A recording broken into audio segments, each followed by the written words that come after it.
Next is Dr. Vivekanand.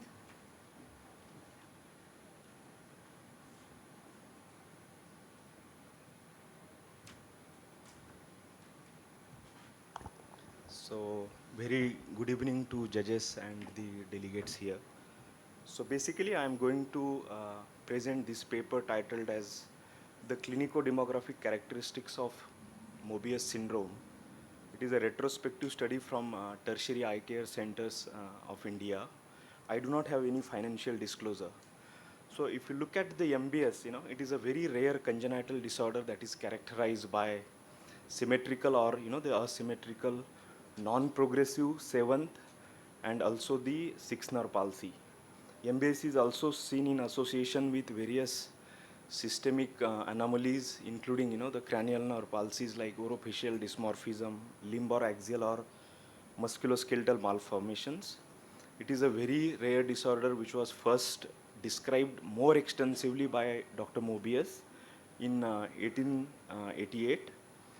Rare disease entity in terms like one of every 50,000 live births. So if you look at how to diagnose the MBS, so there are two criteria. One is updated minimum diagnostic criteria, which was used up to till 2007. Later on, McKinnon et al. They have suggested the expansion of this, where they have excluded patients with lack of the full vertical movements. So the aim of our study was to describe the ophthalmological features and investigate whether they are specific or unique to Indian population, and compare the clinical characteristic with the reports from different geographical areas and ethnicity previously published in the literature. So it was a retrospective design where the data was collected from 2002 to 2022. So it's a 20-year data where we found there were only 21 patients. So you can understand that how rare the MBS is.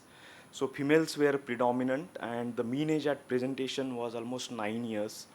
And most of the patients, they had the bilateral 7th and 6th nerve palsy, which is more common, and almost 100% had both these nerve involvement. The commonest presentation was inability to move the eye since birth, and also second common was inward deviation of the eyes since birth. If you look at the perinatal or the birth history, we found that delayed development was the most common presentation, followed by the low birth weight, and then later neonatal jaundice. If you look at the ocular features, I think lagophthalmos, then the abduction limitation, which is more characteristic, although obvious, they had a limited patients with adduction limitation. Anterior segment had presentation in terms of amblyopia and exposure keratopathy. If you look at the systemic features, I think if you see the Western data, the expressionless faces, mask-like faces was the commonest presentation, followed by facial dysmorphism. And on imaging, the thinning of the corpus callosum, that was the most common radiological finding. So with this, the female preponderance, which is very much similar to reported by Kata et al., and the mean age at first presentation was very much delayed in our population, although it was similar reported by the again Kata et al. 100% of our cohort, they had a 6th as well as 7th nerve involvement, very similar to a report which, when I was there in Boston Children's, I had worked on the FBS, so we had found a very similar presentation. Adduction limitation in MBS is less common in Indian patients compared to rest of the world. There are several limitations, being the retrospective study design, inconsistency in documentations, and MBS is quite rare and thus difficult to get a large sample size.